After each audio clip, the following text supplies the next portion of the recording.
Hello and welcome to L3 Philosophy with Emmy. I am your host, Emmy Fortin, and we talk all things how to L3, which is how to love yourself, how to love your relationships, and how to love your life, especially through life's challenges and transitions.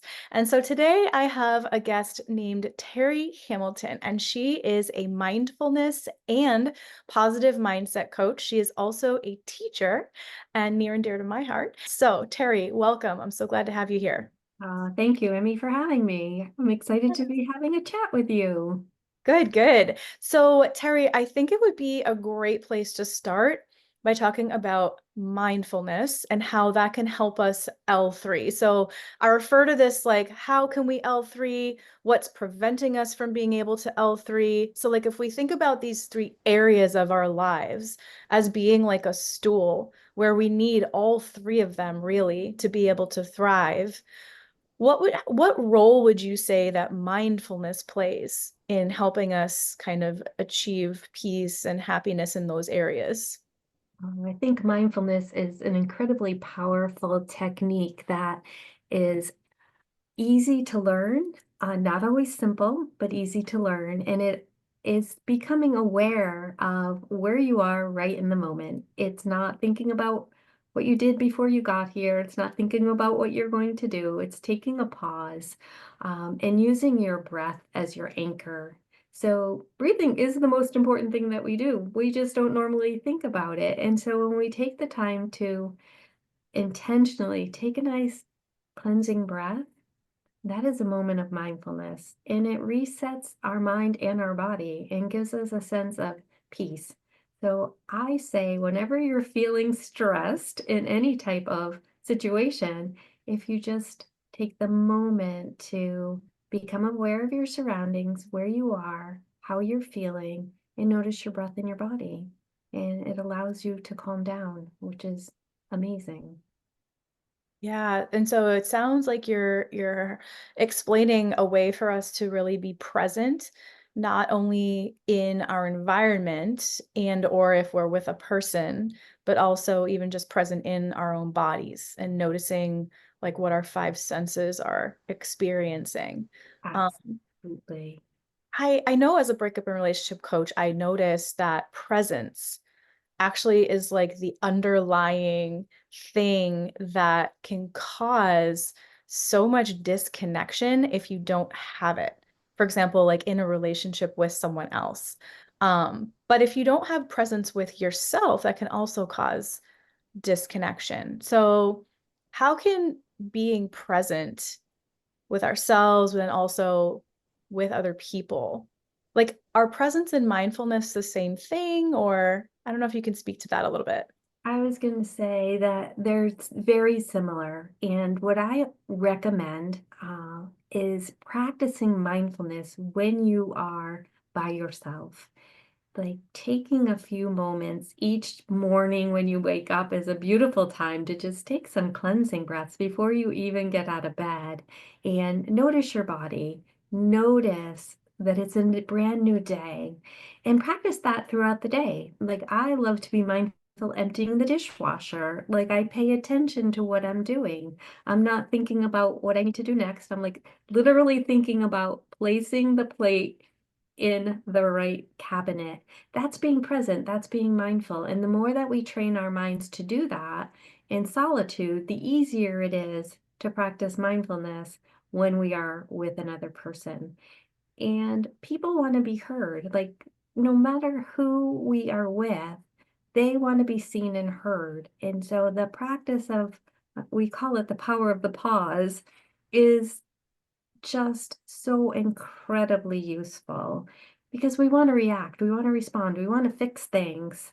But when we take the moment to settle in our body, notice, as you say, notice the sights, notice the sounds, notice the touch, all of it, it just rewires pathways in our brain. Our neural pathways become more accustomed to being more calm, more focused, more present. Hmm. And it's so easy to not be able to do that. For example, like if you're having a conflict with someone, whether it's a partner or even just anyone else, like a coworker, a family member, a friend, and they're talking, and all you're thinking about is all the things that you want to say as soon as they stop talking.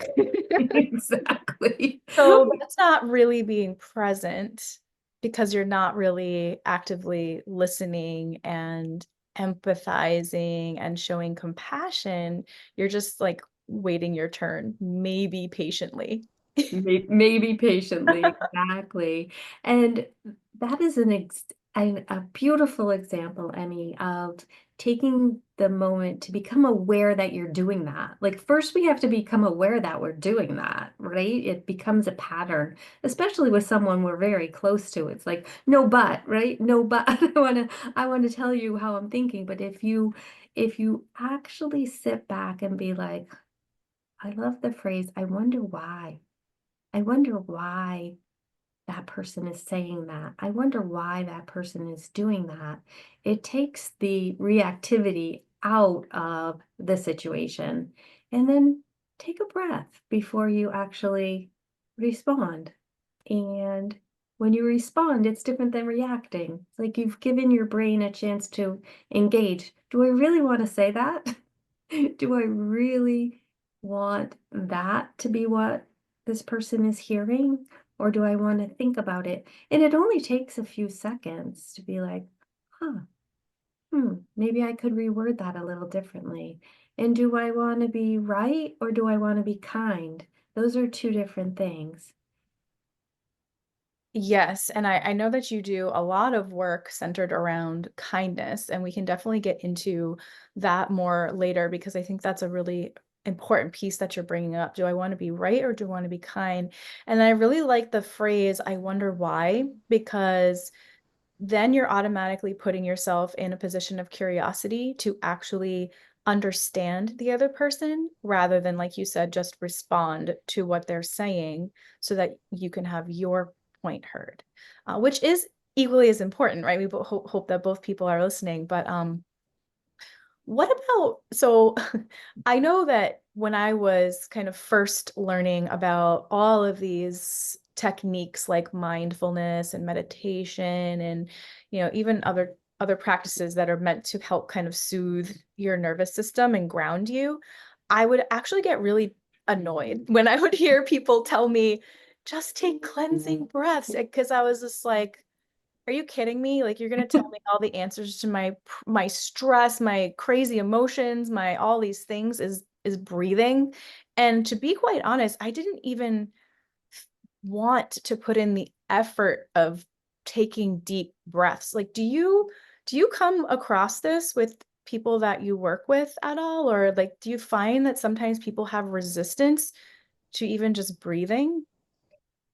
Most of the time, they're willing to try if you do it in bite-sized pieces. Like, I do not expect anybody to sit for an hour on a yoga mat. Like, that's not realistic. It's like, just take one cleansing breath as you're walking through the doorway.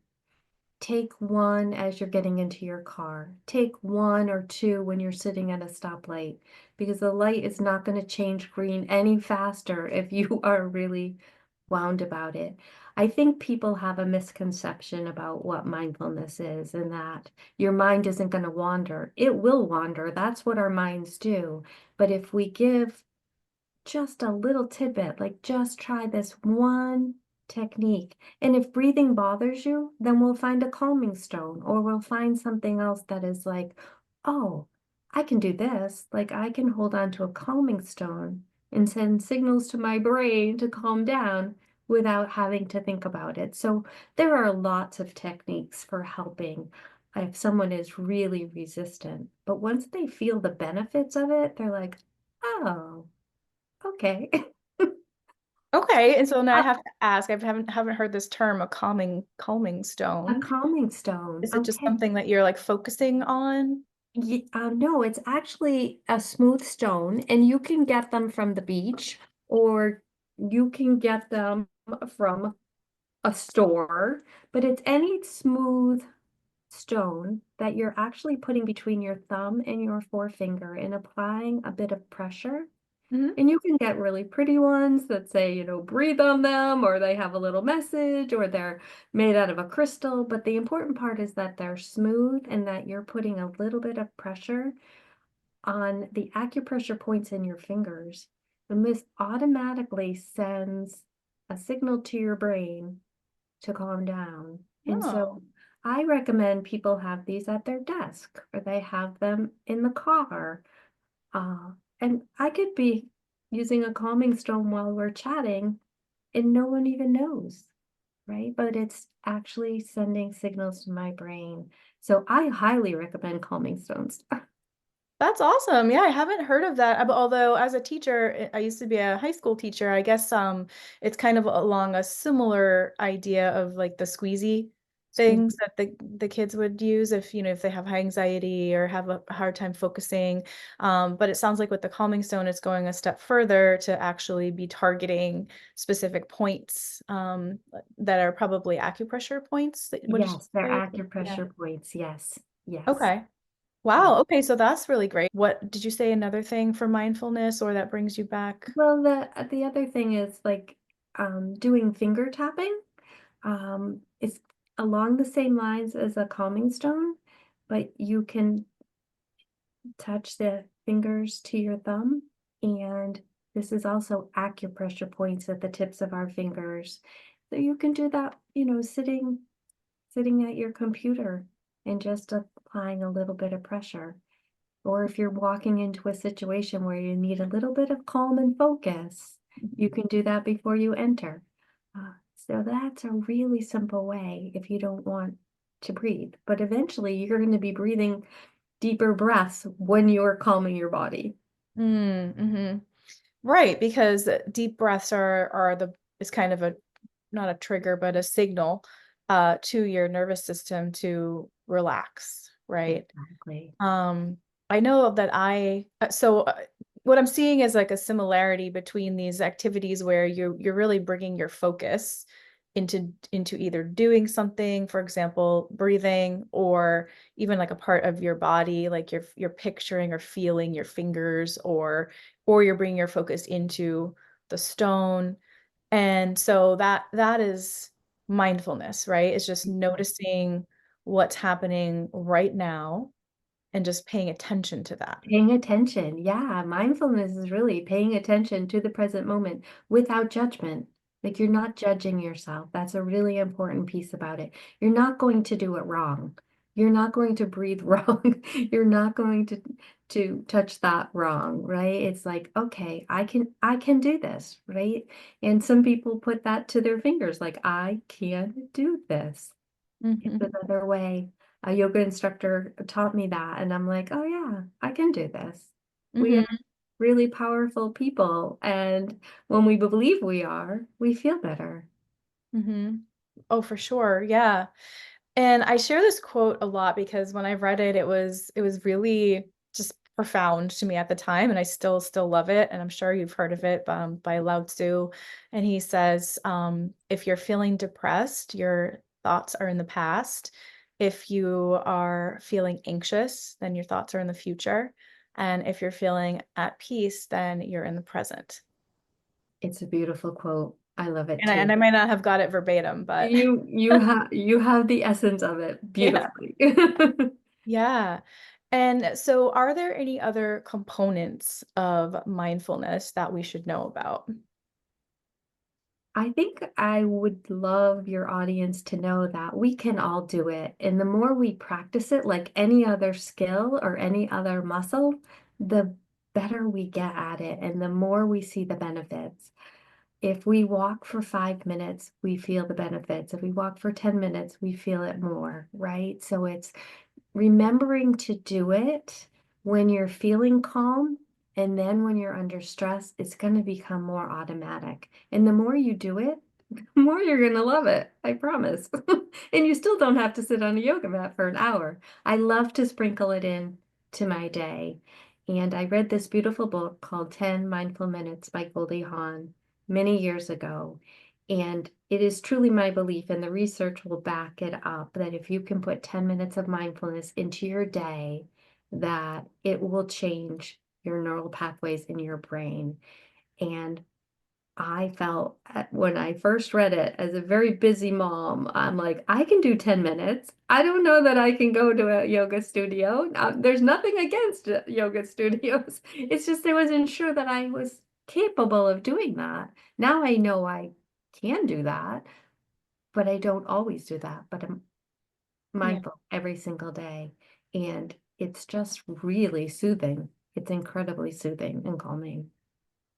Yeah, and I can see why it would be important to structure it into your day because, and again, here's another statistic that I probably won't get verbatim, but there are scientific studies out there that show us that our thoughts throughout the day are just the same exact repetitive thoughts that we had from the day before and the day before that and the day before that. And so we just basically have this like same record that's like out of date now for to say record, but the same The same list, loop. We're in the the same same loop, loop right? playing over and over and over every single day. And I think like about 85% of those are negative. And so we're just repeating the same negative thoughts every day. And so if you don't break that cycle and insert something different, then you're just gonna wake up the same every day and continue the same every day, right? Right. I think the statistics are 90% of our thoughts, 90 to Okay. 95% of our thoughts today are the same ones we had yesterday.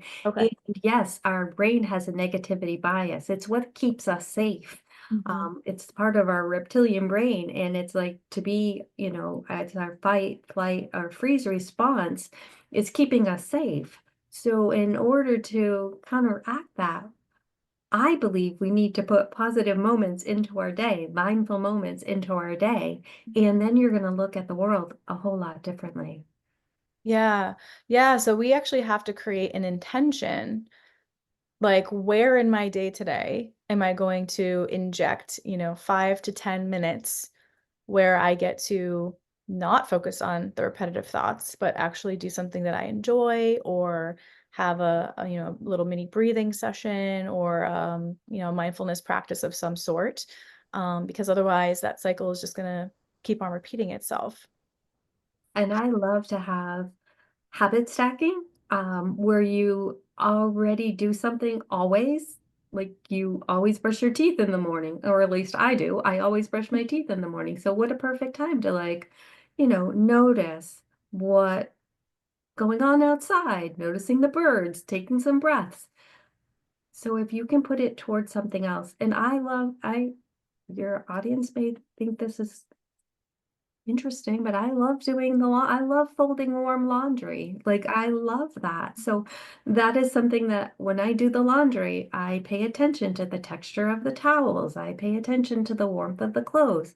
I really take it as a mindfulness practice, similar to the dishwasher. I'm going to be doing those tasks anyway, so why don't I intentionally set that time for relaxation as opposed to I have to do this. I have to do this. I have to do this. Oh, And I yeah. love to change it to I get to.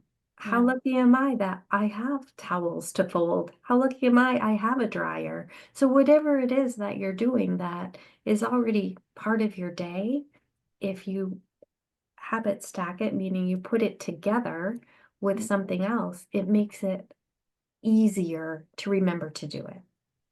Yeah, and I hear, that is a common kind of, what is the word I'm looking, excuse that, it's probably like the most common excuse is like, well, I don't have time Mhm. to add these practices into my life, or I don't have time to do that, or I don't even have the energy to do that. So I love that with this habit stacking technique, it doesn't really take much extra effort because it doesn't take any extra time because you're already doing it. Right. And it doesn't really take that much extra effort either because you're just bringing yourself into the moment versus thinking about, the 10,000 things you have to do that day or whatever. Exactly. And if your mind wanders, you just bring it back. It's like, oh, I'm folding the towels, I'm paying attention, and all of a sudden I have my grocery list in my head. It's like, okay, That's mindfulness, like that's awareness. You notice that your mind wandered, just bring it back. There's no Mhm. judgment around that. It's like, okay, back to the towels. For sure. Yeah. And I mean, I can also share like a brief vignette around, the importance of doing this because, so example is, have a fight or a conflict, argument, whatever you want to call it, with my partner, right? And so in that moment, I'm sure people can relate to this. If you're having a fight with your significant other, it's like you feel all sorts of things, right? And you can leave the house. Let's say you have to both leave or you leave and you feel frustrated and you're still bringing all those feelings with you after you left the house, right? Even though we're no longer in the present moment, like that moment has already passed. And so I realized this while I was driving to the gym one day, after having a little argument and I was, the reason why I kept perpetuating those feelings of aggravation and frustration is because I kept thinking about the conversation over and over, even though it happened in the past. And then, halfway through my drive, I stopped and I was like, wait, I'm like, but that isn't happening right now. So why am I thinking about it? Right now, it's actually a beautiful sunny day. Let me roll down my window. Right now, Right it's the now, I could, morning and I'm driving to the gym and I love this class. Right now, like yes. there's a song on the radio that I love, and it immediately brought me into this way more peaceful space where then I was like, I can enjoy the rest of my day. Yes, I love that story because we do have a choice. We just have to remember we have a choice as to what those thoughts are going through our minds. Like we get to choose to think different thoughts. Instead of bringing that negative energy throughout your day, you're like, no, I'm going to find something beautiful. I'm going to listen to the music I love. I'm going to notice the sky. I don't have to continue that conversation looping in our brain. So I love that. Right. Yeah. And so I think that kind of leads me into because I know that you help people with positive mindset as well.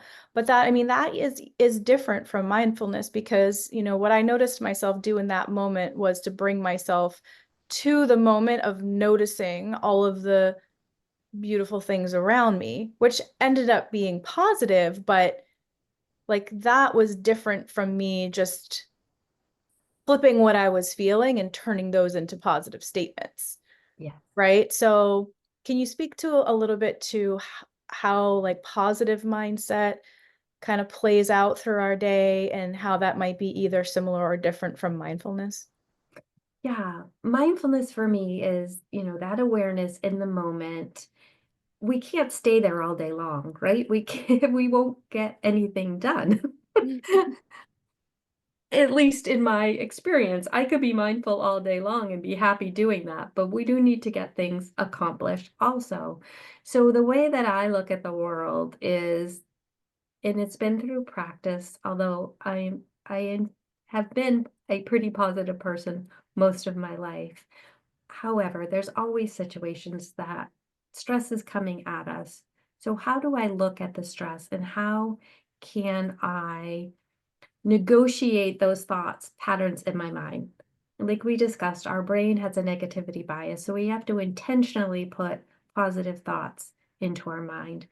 I start my day off with gratitude. That puts me in a positive mindset to start my day. So I started this years ago. I wanted to have a gratitude practice. I do it first thing in the morning. Like I said, those cleansing breaths, and then three things that I'm grateful for right that moment. And it could be my warm, comfortable bed. It could be that I have a warm shower to go to. It could be I'm really grateful for my partner, my husband snoring next to me. Even though I'm not excited about the snoring, I'm lucky that he's there. So there's so many things. You could be excited that it's, December. You could be grateful that it's sunny out. You could be grateful for so many things. So that's how I start. So that puts my brain in a positive mindset to begin with. And then as I go throughout my day, if I am thinking of a situation, I use the word but as a game changer. So I might be frustrated, but I get to look at the situation a little bit differently. I have a sore back, but I'm still walking. So Mhm. your mind remembers what's at the end of that sentence, not necessarily what you put before that but. Or you can use the word yet. Mhm. I haven't mastered this, whatever it is, this subject. Yeah, I'm willing to keep trying. Mhm. So when you put those types of thoughts out there, I think that a positive mindset just continues to go. And to remember that you have a choice about your thoughts. Yes, we're going to have things that are stressful. How are we going to handle them? There's lots of opportunities. And curiosity really helps with positive mindset. When you're curious about a situation, it helps you open up the pathways of what else could be possible. Yeah. So how can we use curiosity to help us come up with, because when I think about being positive and having it really have an impact on me versus just doing it to do it, Mhm. I really need the positive statements to resonate with me as being true. Because I know if I say something positive, but I don't really believe it, then it actually makes me feel a little bit like cynical. And Yeah. that's like a frequency I don't want to be holding. Yes. Right? So like, Yes, when you have a positive statement that doesn't feel real to you, then it's not going to work well. right. And that's where picking something that you are truly happy about, that you truly are positive about, that's a great way to start with those kind of sentences. And also using those but sentences like, I feel abundant. Not yet, right? Like, I want to feel abundant. So if around abundance, you're like, "Ah, I'm stressed because I don't have enough money, or I don't have enough of this, or I don't have enough of that." Look at things where you do have lots of them, lots of other things. Like open up your cabinet and look at the amount of coffee mugs you have. It's like, Or like there's those big tumblers abundance. that people have nowadays. I'm sure everyone has like a whole cabinet full of those like huge Stanleys, right? Exactly. So we can find abundance in other ways. And you're so right. Like you don't want to tell your brain something that's not true or not something that you're not trying to achieve. It is really important to make sure that it feels right to you. Like, do you feel it to be true in your heart and your gut and your mind? It's all connected. And I really like to hear what people love because there are things that we all love and we all have gifts. So where do we feel really good? Let's start there. And Hmm. we'll build upon that skill set or what it is that you're trying to achieve. Is that helpful? Yeah, yeah, and it's creating a bridge for me to also making another connection because as you said in the beginning, all these things are interconnected. Or maybe you said that when we were off camera, I don't remember, but um when we're thinking about how can we reframe our thoughts to be more positive, we could also kind of think of how can I say that, let's say it's self-talk, right? It's like how can I say this in a way that is actually more kind? And Mhm. then kindness usually begets positivity, right? Yes. So if we're having negative talk about ourselves, maybe it seems, oh, sorry, there's a siren outside. Maybe it seems unnatural to just like flip a statement and make it into a positive because you might not believe it. But if you take the negative statement and you say, how could I make that into a more kind statement? Yes. Would you say there's a difference between just like kindness and positivity?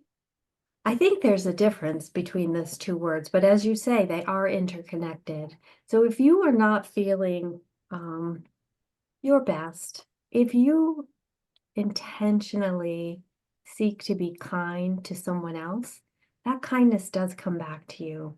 It feels good for the giver and the receiver. But I also talk about self kindness. Like it's really important that we talk kindly to ourselves. And those negative messages that we've gotten throughout our lives from other people, are not true. They're stories, and we've taken them on as our own. I really love the whole concept, and I don't know if you heard of the book called High Five, where you actually go up to the mirror and you high five yourself. And I would recommend you try it because you can't not smile. Like you smile when you high five yourself. There's a start. It's like, and then don't be looking in the mirror for things that are wrong. Like we often look as like, oh, what's wrong with that? Or oh, what's wrong with that? Look for things that you actually love about you. Like you are, in my mind, humans are beautiful people, and it's the glow from within that creates the beauty. So there are things that we like about ourselves, or talk to a friend. What would your friend say about you? And would you say those unkind things that you have in your head going on about yourself? Would you ever say that to your friend? Doubtful, right? Right. You would not say those unkind things to your friend. So please don't say them to yourself. What can I find that I do love about me? What am I good at? What do I love about the gifts that I share with the world? I think there's so many possibilities. And to get curious about that, like what did you love to do when you were little? You didn't think about what other people were thinking about you. You were thinking you loved to dance or you loved to color or you loved to, for me, it was to push a baby stroller. Like I can remember vivid thoughts about that. It's like, it's really good for us to look at the things that we're good at. Mhm.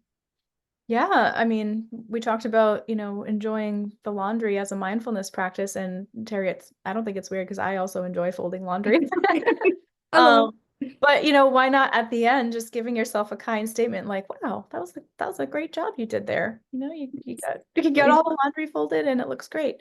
But you also mentioned that an act of kindness toward someone, of course, we know it's important to be kind to ourselves, but an act of kindness toward someone else actually has a huge impact on both people, both the giver and the receiver of kindness. And there have been a lot of studies, right, done about kindness that show that people greatly underestimate how much of an impact a kind statement or a kind gesture has on the recipient. Can you speak to the power of kind gestures? Oh my gosh, I am just beyond grateful for this kindness journey that I started in March, a mission to intentionally spread more kindness. And I've done a lot of research on it and the endorphins that happen in our own bodies when we do something simple like smile at a stranger or open a door or say hello and actually ask someone how they are. It is incredible, and the ripple effects are profound. You don't know how far those ripples are going to go, but you can change a person's day, you can change a person's life by being kind, by taking a few moments. It doesn't have to cost anything other than you thinking about it and sharing that positive thought. Like, how nice is it to walk into a store and someone says, "Oh, I just love your jacket." I'm like, "Oh, you brightened my day," or "You go first. I Mm, am not in a hurry." And when I notice when people are being unkind, let's take the traffic, for example. It's like, I wonder why they're in such a hurry. I'm gonna let them go. I am not in that much of a hurry that I wanna, um, let a person that who is frustrated, I want them to go first. And so that's an act of kindness for me, and it's an act of kindness for the other people. And I feel like when you bring kindness out, it is amazing. So I have this kindness community that is growing, and I can't even tell you how much joy and how heartwarming it is. I have a simple sock story if I have a moment to share that. absolutely. Um, in October, um, we call it Socktober now, and it was developed by a gentleman in the South who realized that socks were the most requested but least donated item for people who are in need. And so he started handing out socks to homeless people and saying, Happy Socktober, Happy Socktober. And I'm like, ah, I love the fact that we could collect socks for people in need. And my community is like 30 people in person and over 250 people now on Facebook. And I just put it out to the community, like, let's collect socks for people in need in Socktober. And I thought if we get couple hundred pairs of socks, we will donate them.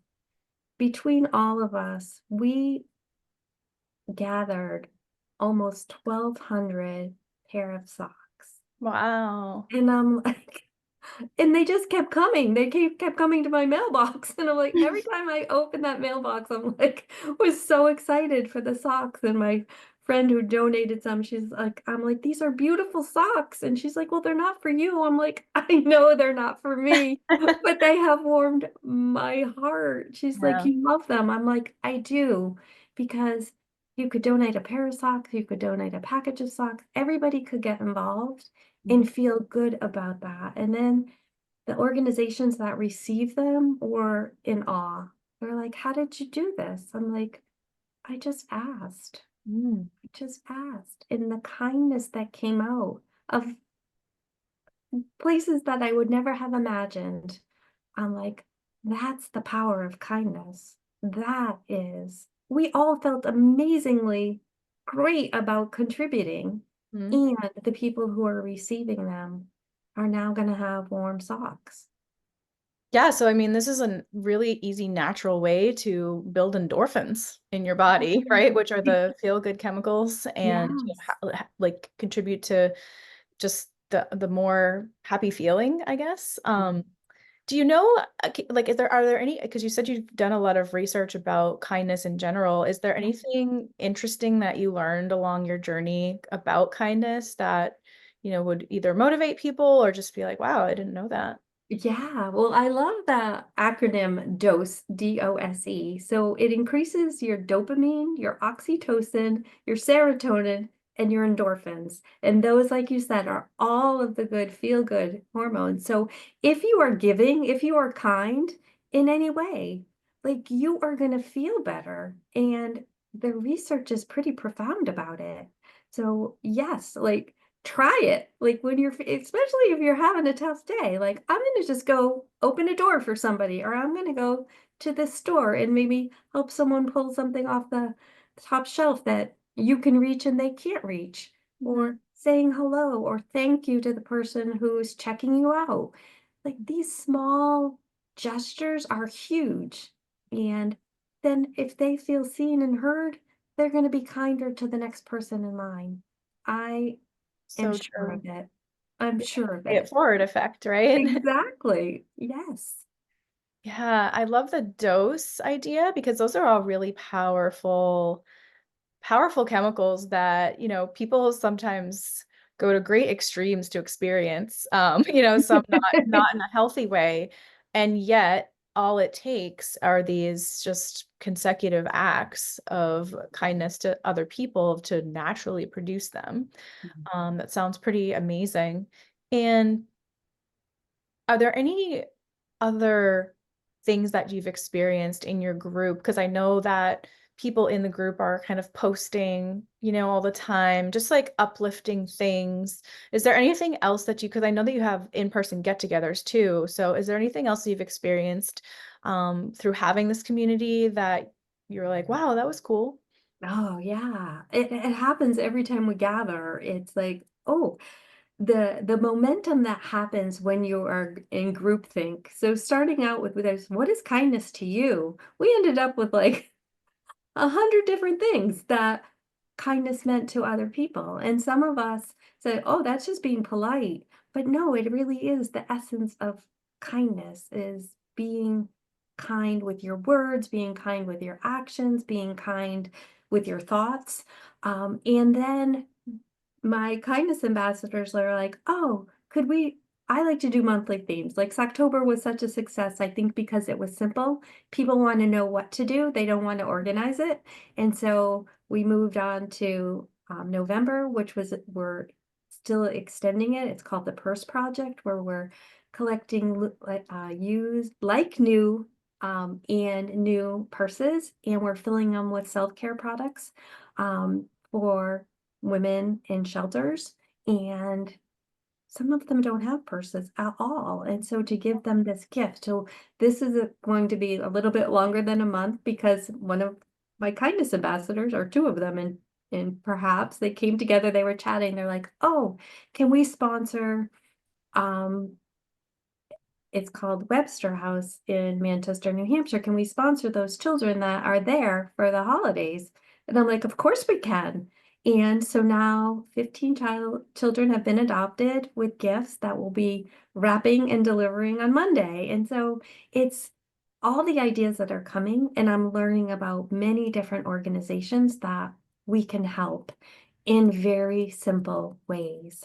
Like, I don't want this community to feel burdened. I want it to be energizing. I want it to be, if you want to put a simple quote in the Facebook group, like, please do that. Like, I would love that.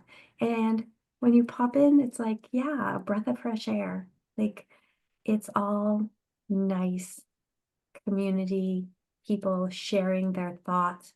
If they see something kind, they share it. Yeah, it's the power of being together, and Mhm. it's kindness exemplified. It's the word Yeah, that I would. exemplified and amplified. Like it's great to have all those different examples of how people are thinking about it, because in my own mind, I might have this, list of 5 things, but then when I see all these other contributions, I'm like, oh, expands your mind in that way. But you're also amplifying because of the power of the group, like the whole intention and like people's energy is being focused, toward doing something kind or helpful for someone else. So I know Right. the intention itself can have a huge effect on other people too. Yeah. So Terri, what is your kind of recipe for how to L3 in your life? So I know that we've talked there probably some of the things we talked about today, but as in regard to loving yourself, loving your relationships, loving your life, what would you say is your like you need this in your recipe? I believe life is precious, and each day is a gift. So my recipe is to be really grateful for all that I have, and even the difficult parts, because I believe we all have difficult parts of our lives, is to look at them as opportunities to grow. Why is this being presented to me? Why am I having this struggle? Perhaps this is something I need to let go of and open up the opportunity for me to do something different. I did not know that I was going to be opening up a kindness gathering or kindness mission, but I went to an organization in Massachusetts called Kindness Sparks, and they really did spark kindness in me. And I'm like, I believed myself to be a kind person. However, I was not intentionally setting out to do specifically kind things. And now that is a recipe for me. When I am intentionally kind, my world looks a whole lot brighter. And that, I think, is my simple recipe is, what do we have? What lessons am I being taught by the difficult situations that present themselves? Because I don't believe anybody gets through life without difficulty or loss. And that could be the loss of a loved one, that could be a loss of a job, that could be loss of a relationship, or a loss of what you thought was going to happen or what you wanted to happen. And I really try to look at that with, like, oh, what am I, what are the lessons for me? And when I look at them in that respect, I'm not projecting them on anybody else. It's, what do I have control over? What do I have to let go of? Because some things we don't have control over, but we do have the choice of how we respond to those situations. Right. Right. And your example makes me think of something my yoga teacher just this morning in class had mentioned to us. So when you said how can we use our challenges, as opportunities to learn, or, how can we get past, obstacles or things that are hard in our life. We were doing chair position, which if anybody knows is kind of just like sitting in a squat for a while and it can get really, really uncomfortable. And, and something she said really resonated with me, which was, this is just a snapshot of, a much larger picture. Because then, we moved into a different position and it was even harder. And she said, "Don't you wish you were back in chair now?" And so it's like Wow. when you're in that moment and all you're focusing on is like, this is so hard, this is so hard, I can't wait to get out of this sucks. Like, but that's just a snapshot. Like, your next picture, your next image, might be even harder, or maybe it will be easier, but it's all the parts are contributing to the bigger whole, which if we, if we're looking at life, it's like the bigger journey, right? Okay. So in my case, it was an hour-long yoga class was the parts of the bigger picture, but Yes. it can be extended to much farther than that. So Absolutely. Absolutely. I love that you were able to do that. yeah. Well, thank you so much for sharing I hope that we can find out more about your kindness group. Would you like to share how people can find you if they're interested in getting involved? Absolutely. Well, I'm located in Bedford, New Hampshire, so we typically meet in that area. So if you're within a driving distance, we meet on the second Friday of each month in the in-person gathering. And we also have a Facebook group. If you are a long distance away or you're close and you want to contribute to it, it's called I Believe in Kindness. Because I really do. I really do believe in the power of kindness. So, or they can reach out to me at positivelyterry.com. Awesome. And I'll link both of those in the description. Okay. So wonderful. Well, thank you so much. Hopefully people are smiling and thinking about, okay, how am I going to infuse 5 to 10 minutes in my day today to be mindful and maybe even offer a kind gesture to either myself or someone else or to both. I love it. Thank you so much, Emmy. Thank you, Terry.